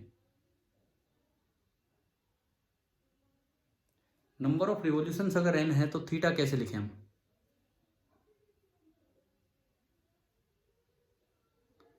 सुन रही है मेरी आवाज की नहीं सुन रही है, ये तो बताओ मुझे। हाँ सर। आवाज नहीं आ पा रही बिल्कुल अभी? बिल्कुल कर करके आ रही है, क्लियर नहीं आ रही बिल्कुल। तो नहीं आ रहा। कोई बात नहीं, मैं इस लेक्चर को ही फिनिश कर दूंगा, अभी आप सुनिए, फिर जस्ट इस चीज को फिनिश कर देते हैं यहाँ पे। अगर नंबर ऑफ, मैं बोर्ड पे लिख रहा हूं उस पर ध्यान दो आप, नंबर ऑफ रिवॉल्यूशंस अगर दे रखे और थीटा यूज करना हो तो थीटा बराबर होगा n इंटू 2 पाई, इतना रेडियन। या फिर कभी नंबर ऑफ रिवॉल्यूशन पूछे जाए और आपने थीटा कैलकुलेट कर लिया जाए, थीटा कैलकुलेट कर दिया तो नंबर ऑफ रिवॉल्यूशन होंगे थीटा अपॉन 2 पाई। ये तो थीटा के बारे में। अब ओमेगा के बारे में, ओमेगा अगर आरपीएस दिया हुआ है, आरपीएस क्या फुल फॉर्म थी, क्या मतलब था इसका आरपीएस का? रिवॉल्यूशन पर सेकेंड। इसको अगर इस इक्वेशन में पुट करना हो ना, इस इक्वेशन में, तो आपको मल्टीप्लाई करना पड़ेगा 2 पाई से, तब वो रेडियन पर सेकेंड में कन्वर्ट होगा, और फिर इसमें पुट करना है। अगर ओमेगा दिया हो आरपीएम, इसका क्या मतलब था? आरपीएम रिवॉल्यूशन पर मिनट, इसका मतलब था रिवॉल्यूशन पर मिनट। अगर थीटा दिया है रिवॉल्यूशन पर मिनट में, ओमेगा ओमेगा दिया है, तो बताओ इसको इसमें पुट करने के लिए किससे मल्टीप्लाई करें? इसको इसमें पुट करने के लिए हम किससे मल्टीप्लाई करें? 2 पाई बाई 60 से, और फिर वो कन्वर्ट हो जाएगा रेडियन पर सेकंड में। ठीक है, अब अगर आवाज क्लियर नहीं आ रही है तो मैं इस क्लास को अभी फिनिश करता हूं। आप एक काम करेंगे, सही है सर। अब सही है? Yes sir. चलो तो फिर थोड़ा और कंटिन्यू करते हैं। क्या आपको ये समझ में आ रहा है ना यहाँ से मैंने क्या बताया? ये वो इक्वेशंस हैं जो अल्फा कांस्टेंट होगा, इन इक्वेशंस में थीटा रेडियन में पुट करना है। अगर नंबर ऑफ रिवॉल्यूशन दे रखा है तो पहले 2 पाई से मल्टीप्लाई कर लो। इन इक्वेशंस में ओमेगा रेडियन पर सेकंड में पुट करना है। अगर आरपीएस में दे रखा है तो 2 पाई से मल्टीप्लाई कर लो, आरपीएम में दे रखा है तो 2 पाई बाई 60 से मल्टीप्लाई कर लो। एचसीवी सर्कुलर मोशन के स्टार्टिंग क्वेश्चंस इन इक्वेशंस पे थे 1-2, और सबसे अच्छी इक्वेशन इनमें ये है कि जब अल्फा नहीं दे रखा हो, अल्फा कांस्टेंट एज्यूम करते हुए आप डायरेक्ट ये लगा देंगे। ठीक है, ये ऐसा भी सवाल आपने किया हुआ है, हमने भी कभी टेस्ट में पूछा था। ओमेगा इनिशियल मान लो 0 ही, अक्सर 0 रहती है, ओमेगा फाइनल कुछ दे रखा है, टाइम कुछ दे रखा है, पूछ ले थीटा कितना है, तो आप इन इक्वेशंस के चक्कर में मत पड़ो, डायरेक्ट ये लगाओ, थीटा आ जाएगा। ठीक है, वो थीटा किस में आएगा? वो थीटा आएगा रेडियन में, रेडियन में आएगा। अगर नंबर ऑफ रिवॉल्यूशन चाहिए तो 2 पाई से आप डिवाइड कर लीजिए।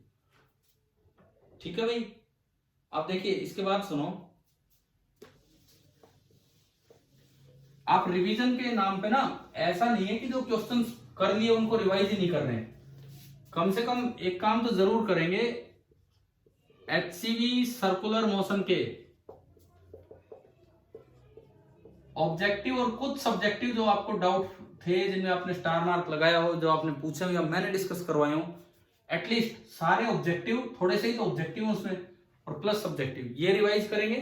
फिर यही काम वर्क एनर्जी में भी होना चाहिए, ऑब्जेक्टिव और प्लस जो सब्जेक्टिव डिस्कस हो रहे हैं, जो बच्चों के डाउट्स हैं वही अच्छे मिलेंगे, तो एटलीस्ट वो, और 50वां सवाल मैंने आपको करने के लिए बोला है तो वो भी अपना कर लेना।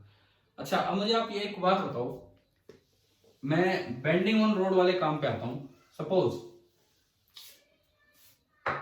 ये दो चीजें एक जैसी हैं, bending of road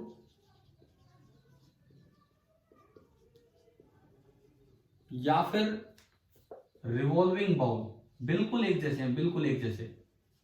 bending of road या रिवॉल्विंग बाउल बिल्कुल एक जैसे हैं। कैसे? सुनो, बेंडिंग ऑफ रोड में आप बताओगे वी की लिमिट कहां से कहां तक जा रही थी? मैक्सिमम लिमिट कितनी थी? बताओ यार, बताओ, बेंडिंग ऑफ रोड में मैक्सिमम लिमिट कितनी थी? पहली बात, ऑप्टिमम स्पीड क्या थी? ऑप्टिमम स्पीड जब फ्रिक्शन की जरूरत ही नहीं है, ऑप्टिमम स्पीड तो याद होगा। RG 10। हाँ ये तो याद है ना आपको, ये तो जरूर याद रखना है। इसमें भी ऐसी ओमेगा उसको रोटेट करने की दो लिमिट होंगी, और जो ऑप्टिमम होगी वो होगी √RG tan theta divided by R। √RG tan theta divide V बराबर ओमेगा बाई R। V बराबर ओमेगा बराबर V बाई R होता है, तो ओमेगा बराबर V बाई R, तो V बाई R आपने कर दिया, तो ये R अंदर जाके R स्क्वायर बनेगा, ये बन जाएगा G by R square into tan theta. ये ध्यान रखना है, ये R रेडियस ऑफ बाउल नहीं है, ये R जो है ये रेडियस ऑफ बाउल नहीं है। इस बाउल का तो रेडियस कुछ भी हो सकता है, इसका रेडियस तो कुछ भी हो सकता है, जहां पे वो पार्टिकल रखा है वो घूम रहा है, उस सर्कल का जो रेडियस है वो हमने R बोले, ना कि इसका बाउल का रेडियस। इन फॉर्मुलों में ऐसी जब गाड़ी घूमती है तो जिस ट्रैक पे गाड़ी घूमते है उस सर्कल का रेडियस R है। तो ये तो बात हुई ऑप्टिमम स्पीड की। अब आप बताओ ना मैक्सिमम स्पीड का क्या फॉर्मूला था, बोलोगे? देखो मैक्सिमम स्पीड ऊपर आता था RG, फैक्टर आता था शायद tan theta plus mu S upon 1 minus mu S into 1 minus tan theta, और इधर वाला बस एक माइनस प्लस का फर्क हो जाता था। RG ऊपर क्या हो जाएगा, tan theta minus mu S tan theta minus upon 1 plus mu S into tan theta, ये था। अगर ओमेगा में मैं चलूं, ओमेगा में, तो क्या बदलाव होगा, जो v की लिमिट है उसको r से डिवाइड कर दो, r से डिवाइड करोगे तो r स्क्वायर बन के अंदर जाएगा, r स्क्वायर बन के अंदर जाएगा तो g बाई r हो जाएगा, यानी कि ये बनेगा g बाई r, बाकी फैक्टर वही है tan theta plus mu S upon 1 minus mu S tan theta, और यहां बनेगा √g by r tan theta minus mu S upon 1 plus mu S tan theta. ये रिजल्ट बड़े काम के हैं, बहुत अच्छे से याद होने चाहिए आपको, ठीक है। अगर बाउल स्मूथ हो तो ना वो स्पीड हो सकती है ना वो स्पीड, एक ही स्पीड हो सकती है। कौन सी? ये। ऐसे अगर रोड स्मूथ हो तो एक ही स्पीड से गाड़ी टर्न कर सकती है, V optimum √RG tan theta. पहले तो ये बताओ कि यहां तक समझ में आया? ठीक है। अब देखो कई बार क्या होता है, इन्हीं चीजों को कुछ बच्चे अलग तरीके से याद रखते हैं। कैसे? ये तो फॉर्मूले तब है जब आपका म्यू फिक्स है। इन्हीं का दूसरा तरीका सुनो, इन्हीं का दूसरा तरीका, अगर V फिक्स हो तो म्यू की लिमिट क्या होगी? अगर आप एक फिक्स स्पीड से टर्न कर रहे हैं और आप स्लिप नहीं होना चाह रहे हैं तो म्यू की लिमिट कहां से कहां होगी? अब ये दूसरी चीज है। सेम इन्हीं फॉर्मुलों का दूसरा तरीका, ये तो तब है जब आपका म्यू एस फिक्स है, तो भाई म्यू एस इतना है रोड पे तो आप इस स्पीड से इतने तक की स्पीड पे टर्न कर सकते हो। एक है कि ये गाड़ी इतने स्पीड पे टर्न होना चाहती है और ये स्लिप नहीं होनी चाहिए, तो अब म्यू की रेंज क्या से क्या होगी? फर्क आ रहा है समझ में? इन्हीं फॉर्मुलों को अगर हम चेंज करके लिखें तो क्या बनेंगे? पहले तो मतलब आया कि नहीं आया समझ में? हाँ भाई बोलो, मतलब आ रहा है समझ में कि अगर V फिक्स कर दिया, अगर V फिक्स कर दिया, मेरी आवाज सुन पा रही है कि नहीं? Yes sir. ठीक है। अगर V फिक्स कर दिया तो म्यू की रेंज क्या होगी? हमने तो म्यू फिक्स करके V की रेंज निकाली, म्यू फिक्स करके ओमेगा की रेंज निकाली। अगर V या ओमेगा फिक्स हो तो म्यू की रेंज क्या होगी? सुने, एक बार V फिक्स करके इसका यूज कीजिए। देखो मैं आपको दिखाता हूं सेम फॉर्मूला किस तरीके से याद कर देते हैं, वो मैं आपको बता रहा हूं। आपने V फिक्स करके इसका यूज किया तो V इज लेस देन और equal to √RG into tan theta plus mu S upon 1 minus mu S tan theta, squaring both the sides. V square is less than equal to RG into tan theta को मैं लिख रहा हूं sine upon कोस, plus, या चलो ऐसे ही पढ़ा रहने दो, क्या फर्क पड़ रहा है साइन कोस में, क्यों जाना। tan theta plus mu S upon 1 minus mu S into tan theta. आप इस आर जी को नीचे ले आए, मल्टीप्लाई किया तो we square into 1 minus mu S tan theta is less than और equal to R G into tan theta plus mu S. ठीक है, अब मुझे म्यू चाहिए तो म्यू वाली टर्म एक साइड भेजो ना, सॉरी पहले इसको मल्टीप्लाई कर लो, V square minus mu S V square tan theta is less than और equal to R G tan theta plus mu S R G. अब देखो म्यू एस की टर्म एक साइड ले जाओ तो ये भी म्यू एस का उधर भेजो, मैं इसको इधर लिखता हूं तो दिस इंप्लाइज वी स्क्वायर तो ये रहा और उधर से एक दूसरी टर्म ये है, इसको इधर घटा दो, minus R G tan theta, V square minus R G tan theta is less than और इक्वल टू, ये म्यू एस उधर गया, ये उधर गया और कॉमन आया, म्यू एस जब आपने कॉमन लिया तो ये बनेगा आर जी, सॉरी एक टर्म तो ये गई, तो वी स्क्वायर टेन थीटा और प्लस आर जी। एक बात बताओ, क्या ये स्टेप समझ में आए? यहां तक क्या किया है मैंने? हाँ भाई, स्टेप्स आ रहे हैं समझ में, हम कर क्या रहे हैं?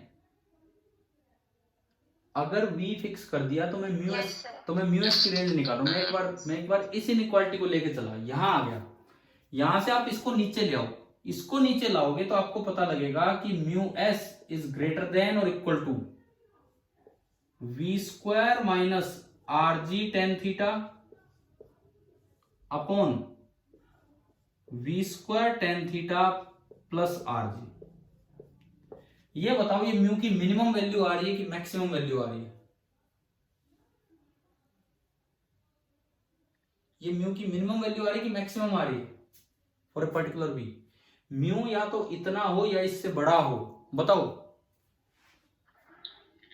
मिनिमम समझ रहे हो ना, म्यू या तो इतना हो या इससे बड़ा हो। इसका मतलब मेरे पास म्यू की शुरुआत यहां से हो गई है, इफ v इज फिक्स तो we square minus R G tan theta, कोई अंडर रूट नहीं है, upon we square tan theta plus R G. ये तो आई म्यू की लोअर रेंज की स्लिपिंग ना हो, ये तो आई म्यू की लोअर रेंज की स्लिपिंग ना हो, और अपर रेंज बताओ कहां से निकलेगी? म्यू की अपर रेंज कहां से निकलेगी? हाँ जी, मिनिमम वैल्यू ऑफ म्यू यहां से आएगी, अपर रेंज यहां से आएगी इस साइड से। अब देखो बोर्ड पे ध्यान दो, जब आप ये यूज करोगे तो ये लगेगा कि v इज ग्रेटर देन और इक्वल टू, ऊपर माइनस है और नीचे प्लस है, ऊपर माइनस है और नीचे प्लस है। अब देखिए स्क्वायर किया तो we square by R G is greater than और इक्वल टू, ऊपर माइनस है और नीचे प्लस है। आपने क्रॉस मल्टीप्लाई किया तो यहां प्लस आ गया, ये ग्रेटर देन और इक्वल टू है, और यहां माइनस आ गया। ठीक है, अलग अलग मल्टीप्लाई किया तो यहां प्लस है, ये ग्रेटर देन और इक्वल टू है, और यहां पे माइनस है। ठीक है, अब अगर आप आगे संभालते हो तो म्यू एस की टर्म्स एक साइड जाएंगी, तो वी स्क्वायर टेन थीटा और ये आपका बना, अगर मैं यहां से आगे चलूं, ये है mu S into V square tan theta, ये इधर आके मल्टीप्लाई हुआ है, और माइनस ये आके जुड़ेगा तो ये हो जाएगा mu S into V square tan theta plus are G. ठीक है, और दूसरा आपका क्या बना, एक तो वी स्क्वायर है और एक minus R G tan theta. देखिए दोबारा से सुन लीजिए हो क्या रहे, हम इस वाले एक्सप्रेशन को लेके चले, इस वाले एक्सप्रेशन को, यानी कि v इज ग्रेटर देन और इक्वल टू दिस, आपने दोनों साइड स्क्वायर किया, आर जी को नीचे उतार लाए, ये बन गया। ठीक है, आर जी को नीचे उतार लाए, ये बन गया। इसको ऊपर ले गए तो we square into one plus mu S tan theta greater than और equal to R G into this, multiply किया, पहली term v square plus mu S V square into tan theta greater than और equal to R G into tan theta and minus mu S into r g. फिर आप दोबारा से क्या करेंगे, mu S की टर्म्स को एक साइड करेंगे और v वाली टर्म्स को एक साइड करेंगे। आप बताओ ये रेंज आप निकालोगे अपने आप, पूरा करोगे ये काम? अरे बताओ तरीका आ गया है क्या समझ में? Yes sir. For a particular, देखो ये आपको करना है, बिकॉज या तो आप एक चीज बोल दो, हम आपका एक टेस्ट ले ले 25 क्वेश्चंस का, अभी नहीं लेकिन आपके टेस्ट से पहले, circular plus work and energy का। अगर समय हो आपके पास तो मैं लूंगा, क्योंकि फिर इतना टाइम मुझे भी लगता है पेपर बनाने में। ठीक है, अभी नहीं, फुल डिस्कशन फुल रिवीजन के बाद, कल की क्लास के बाद की मैं बात कर रहा हूँ। शाम को आपकी क्लास होने के बाद फिर ये टेस्ट, और फिर मैं उसे डिस्कस कर दूंगा। ठीक है, संडे आप फ्री रहोगे मेरी तरफ से, कोई दिक्कत ही नहीं है। मंडे आप टेस्ट देना। बताओ भाई, 25 क्वेश्चंस का ये टेस्ट दोगे आप? Yes sir. देखो पूरी क्लास दे, मैं पूरी क्लास का मतलब मैं तो 13 बच्चे मान के चलता हूँ, 13 से 14 बच्चे, फिर एक एक बच्चा दे पेपर। नहीं तो ऐसा नहीं होना चाहिए, फिर कोई मजा ही नहीं पेपर बनाने का, इतना टाइम बनाने में लगता है उसे। मैं यही कह रहा हूँ, आप केवल HCV और NCERT, एक दो बच्चों ने यार एक दो डाउट NCERT से भी भेजे थे, आज टाइम नहीं बचा है, मैं डिस्कशन करवा दूंगा, कल तक मैं पूरा डिस्कशन करवा दूंगा। कल कोलिजन आगे नहीं बढ़ा रहे हैं, कल केवल डिस्कशन प्लस रिविजन यही ले रहे होंगे। तो ये मैंने अभी एक तरीका बताया कि आपको कैसे पैरामीटर्स रिवाइज करने। तो एक पर्टिकुलर म्यूएस के लिए जैसे V की रेंज निकलती है, ऐसे एक पर्टिकुलर V के लिए म्यू एस की रेंज निकलेगी। पर्टिकुलर V के लिए म्यू एस की रेंज निकलेगी कि म्यू एस कहां से कहां तक हो सकता है। करेंगे ना आप ये काम, और ऐसे ही ओमेगा में हो जाएगा सेम, वो तो एक साइड ही कर लो बहुत है। ठीक है, दूसरी बात, एक बच्ची ने NCERT से भी डाउट भेजे हैं, 2 ही सवाल भेजे हैं, कोई नहीं, आज टाइम नहीं मिल रहा, मैं कल बताऊंगा। और भी बच्चे आप लोग वही ट्राई कीजिए। आप ये मान के चलो कि कल की क्लास होने के बाद शाम को टेस्ट होगा। टाइम हम 7 बजे का रख लेते हैं, और लेट रखना चाहो और लेट रख सकते हैं, ये होगा आपका टाइम। या टेस्ट जस्ट क्लास के बाद रखना चाहो, जस्ट क्लास के बाद भी रख सकते हैं। ठीक है, आप चाहो कि भाई बिल्कुल 6 बजे हम टेस्ट देना चाहेंगे तो मैं 6 बजे भी रख दूंगा टेस्ट। अब बताओ। हाँ जी बोलिए, क्या कह रहे हो, बोलिए। सर वो मैंने 2 क्वेश्चन और भेजे थे आपके पास, स्क्रीनशॉट लेके। अच्छा, NCERT के अलावा, ठीक है मैं आ रहा हूँ उन पे, अभी आता हूँ, 1 मिनट रुको, उन पे मैं अभी आ रहा हूँ। मैं एक बार टेस्ट का टाइम डिसाइड कर लूँ, 6 बजे का करें या कल 7 बजे का। कल टेस्ट है 25 सवालों का, वर्क एनर्जी एंड सब। ठीक है 7:30 कर लेंगे। ठीक है आपको 1.5 घंटा दिया जाएगा, आप उसमें से अपना 1 घंटा पिक करना, उस 1.5 घंटे में से अपना 1 घंटा पिक करना, और आप अपना जब भी वो सबमिट करें कर लेना। लेकिन टेस्ट सभी को देना, उससे पहले अपना रिवीजन रखें। अब देखो ये अपना करना। आज की क्लास के मैं आखिरी काम पे आता हूँ। इन्होंने 2 स्क्रीनशॉट और भेजे थे, मैं भूल गया था। NCERT वाले क्वेश्चन पे हम कल आ जाएंगे, अभी इतना टाइम भी नहीं है। स्क्रीनशॉट में आपका एक तो मुझे ध्यान है ऐसा ग्राफ था, एक सवाल में तो ये था कि ग्राफ था ना, तो मैंने एक दिन पोटेंशियल वेल टॉपिक पढ़ाया था। Potential well, turning point, potential well पढ़ाया था। टर्निंग पॉइंट, पोटेंशियल वेल, इस तरह की बातें की थी ना आपकी क्लास में, यही ग्राफ बना के। देखो अगर आप बिल्कुल सुनो, अगर आप बिल्कुल एंड पॉइंट पे चले जाते हो, तो वहां सारी की सारी एनर्जी पोटेंशियल बन जाती है, और काइनेटिक एनर्जी कितनी हो जाएगी, 0। अगर आप बीच में कहीं तो वहां पे कुछ काइनेटिक रहेगी और कुछ पोटेंशियल रहेगी। और अगर आप मीन पोजीशन पे हो, मीन पे, तो पोटेंशियल 0 रहेगी, ओनली कौन सी रहेगी, काइनेटिक। शायद अब आप कर लेंगे भावना वो क्वेश्चन। ठीक है, जस्ट एंड पॉइंट्स के अगर वो पूछा है, मुझे ध्यान नहीं, अगर एंड पॉइंट्स पे उसने पूछा है तो काइनेटिक 0 होगी और पोटेंशियल एनर्जी बराबर टोटल एनर्जी होगी। मीन पे पूछता है तो पोटेंशियल 0 होगी और जो काइनेटिक एनर्जी वो टोटल होगी। और बीच में कहीं पूछता है तो दोनों नॉन जीरो होंगी, कुछ वो होगी और कुछ वो होगी, और उनका सम टोटल एनर्जी होगी। बस ये था। और एक और सवाल क्या भेजा था आपने, मुझे तो ध्यान नहीं आ रहा अभी, क्या भेजा था बताना, बताओगे एक बार, याद दिलाओगे कौन सा क्वेश्चन था, एक लास्ट क्वेश्चन जो भी वो था, there are 2 massless spring A and B of spring constant K A and KB respectively, and K is less than KB if। अच्छा ठीक है, सुनो मैं बताता हूँ। कुछ इस तरह का सवाल था, मुझे थोड़ा सा याद आ रहा है। ये 2 मासलेस स्प्रिंग दे रखी हैं, एक का K है KA और एक का K है KB, और के ए ज्यादा है कि के बी ज्यादा है? KB. के बी इज ग्रेटर देन के ए। अब एक तो होता है work done by the spring, एक तो होता है work done by the spring, लेकिन शायद इनके ऑप्शंस में था work done on the spring, है ना भाई?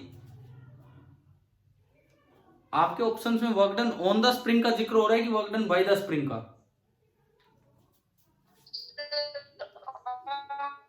On the spring. तो सुनो, work done by the spring अगर होता तो बाई कंजर्वेटिव फोर्स है, तो वो तो होता potential energy initial minus potential energy final.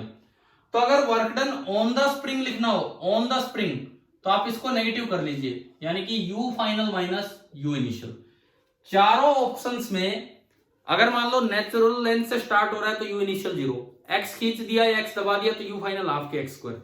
चारों ऑप्शंस में जो भी सिचुएशन दी है यू फाइनल लिख लीजिए, यू इनिशियल लिख लीजिए, और फाइनल में से इनिशियल घटा के work done on the spring निकाल लीजिए, और फिर उनमें पढ़ लीजिए कि क्या ऑप्शन है क्या नहीं। फिर भी अगर ना हो तो आप मुझसे अलग से पूछ सकते हैं, ठीक है? इससे बस कंपेयर करते हैं, नेगेटिव वर्क छोटा होगा और पॉजिटिव वर्क बड़ा होगा, अगर छोटे बड़े की कोई बात है तो उसमें। चलो ठीक है, अब हम कल एक क्लास लेंगे, आप अपने डाउट्स आज शाम को भी भेज सकते हैं। कल एक क्लास लेंगे जो मेनली डिस्कशन क्लास होगी, और उसके बाद उसके 1-1.5 घंटे के बाद आपका फाइनल टेस्ट होगा, उसका डिस्कशन वीडियो में डाल दूंगा। देन आप मंडे को अपना टेस्ट दें आराम से, फिर हम ट्यूसडे को मिलेंगे उसके बाद। ठीक है भाई, थैंक यू।